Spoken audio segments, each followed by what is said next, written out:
Hi everybody, this is Steve again here in Rocinda Organic Centre, and this little movie is just going to be about harvesting. So I'm going to show you how we harvest some of the salad crops, some of the scallions over here, the spring onions, some basil and also some tomatoes. Now the tomatoes aren't quite ready, but I'll just show you what's happening with the tomatoes at the minute. So we're just going to zoom in here now in a minute and I'll just show you how we pick the salads on a Thursday morning for the shops. Okay?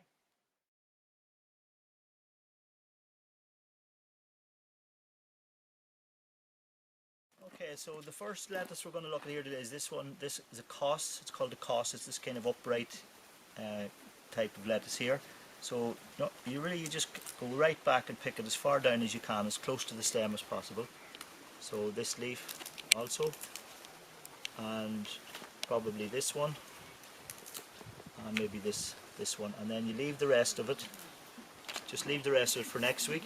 And you can see down here where it's been picked and picked and picked a lot. This lettuce has been in the ground since probably mid-April, so we've been picking up this for 6 or 7 weeks, and there's still new growth coming in the middle. Sometimes it tends to get a little bit bitter depending on the water and the temperature in the tunnel, but at the moment this one's still grand, so we'll keep picking off that one. And then just across behind it over here is oak leaf. There's this red one. So again, just down as close to the base as possible and just take it off like that. And normally what we do as we go along, we inspect them quickly as you're going along, and if there's any damage or any holes or anything like that, it doesn't go in the box, it just gets thrown on the path, and then we come along later and collect that stuff up, and it's either put into the compost or we just use it ourselves here. So those two leaves are both perfect. Just take one more off this side. Again, this particular plant has been here probably since April also.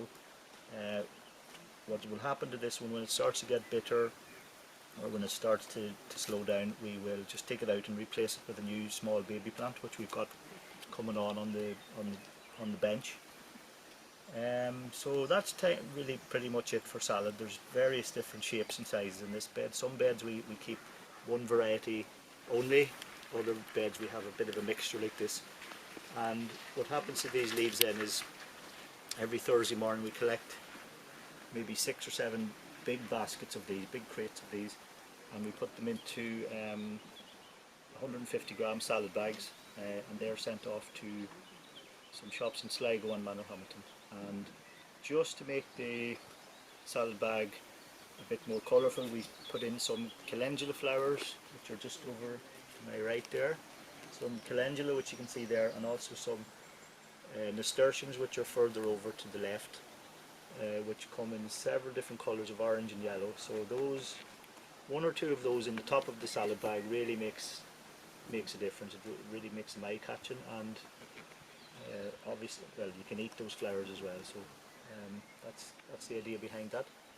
So next we're going to talk about the scallions.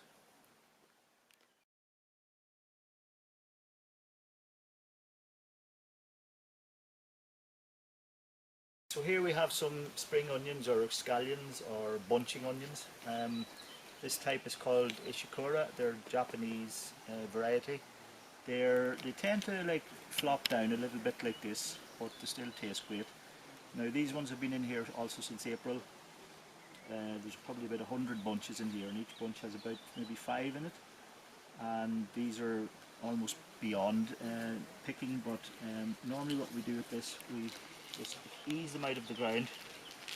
It's actually probably better to use a little fork rather than pull on them, but they come out like that. They get put into a bunch of about that quantity there. Maybe if they were younger and thinner, we probably put maybe 6 of them, but because these are quite far on, that's more than enough for a bunch. So that also gets sent off to the shops in Sligo and Manorhamilton. That it gets trimmed off with scissors, and then maybe a little bit of a wash off, and then they get trimmed. The tops get trimmed as well, and then they get put together with some brown string or rubber bands or something like that. So this sells for maybe €1.50 or something like that. So, and as you know, like normally scallions are pretty much like this kind of thickness, but these are super big already. So very strong because they're getting so much daylight at this time of year, so they're super strong. So that's the scallions. Okay.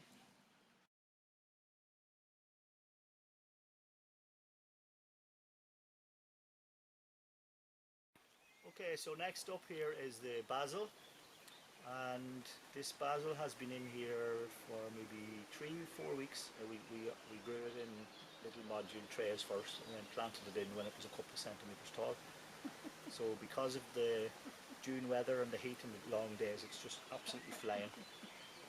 So we've picked this already today, so it's this sort of, that section got picked this morning. There's a few here didn't get picked, so I just wanted to show you. So this particular plant here, we'd say, so what you do is, it's completely different from the lettuce. You don't pick right back down to the stem. What you do here is, if I show you this part here, there's small leaves there and on that side, and if I just take out that part, so that's the part that's going into the bag for sale, and I could also take those two longer leaves, and then by next week this new growing point here will have these 4 leaves here will be just the same size as this one. So we sell this in 50 gram bags, so 50 grams is a good sort of handful like that, and that will probably cost about 250, maybe 250 in the shop. And of course this is the perfect thing to go with tomatoes. Just one of these in your mouth and a tomato in your mouth, and it's just like amazing. Or you can make pesto or whatever, or on your pizza. So that's the basil.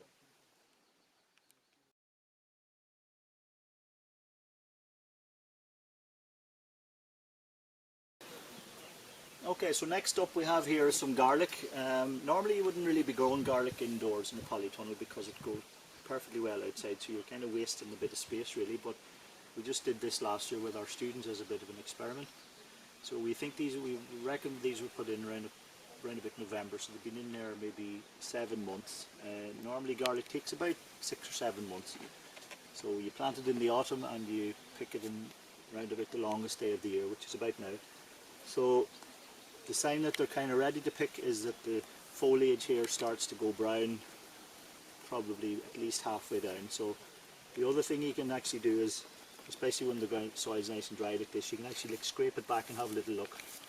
So this one, you can see here, he's proper big juicy garlic. So it's time he paid the ultimate sacrifice now and came out of there and went into our lunch. So really what you do there, you just do that and then just gently turn him, twist him until he comes out, until he parts company with the ground like that. And because he's been inside here in the pretty dry soil here, almost too dry some might say, he is nice and clean. He doesn't even need to be washed or anything.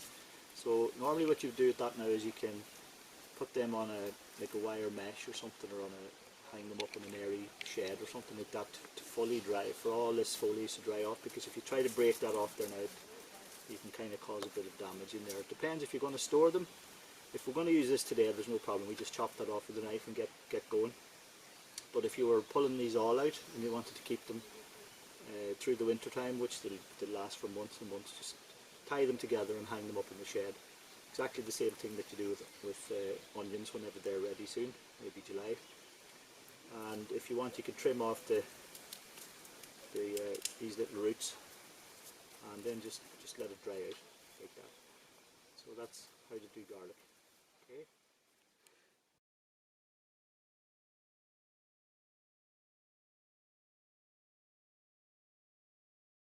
Okay, so just really to sum up about harvesting, the reason we did this little video is because, as you can see, every plant has a different method to harvest. The final couple I was just going to show you in this polytunnel is just here, over here. This is beetroot. Now this has just gone in maybe 2 or 3 days ago.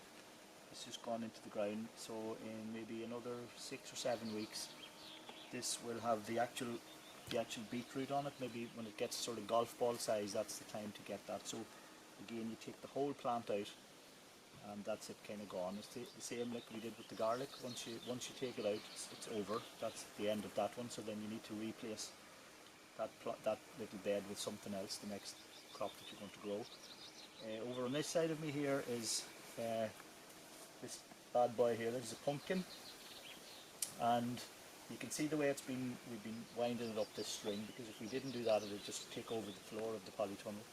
So this is just to make it a bit easier to get through the polytunnel down the paths, and to sort of keep them up off the ground so we don't be stepping over them or walking on them. These big yellow flowers that you can see here, this is the start of the process now. So you will get the pumpkin starting to grow here, and later on you get some growing up here and here. And with this particular one, these pumpkins grow to about maybe the size of maybe a volleyball or something like that. Not quite as big as a soccer ball, but something maybe like a volleyball, but smaller. And they will be green to start off with, and then they'll ripen up to an orange colour. And whenever they're hanging here, you can imagine they're going to be maybe 2 kilos each or something like that. So what we tend to do later on when they grow is we tie some string up to some of the seeding, and we make a little hammock for them out of some material or something like that, or some net, and make a little hammock for them, just to take the strain off the actual stem itself, because otherwise it would just collapse, everything just collapse. So there's a bit of looking after with these. And with these ones, when it comes harvest time, you just pretty much get a sharp knife and cut what's ready.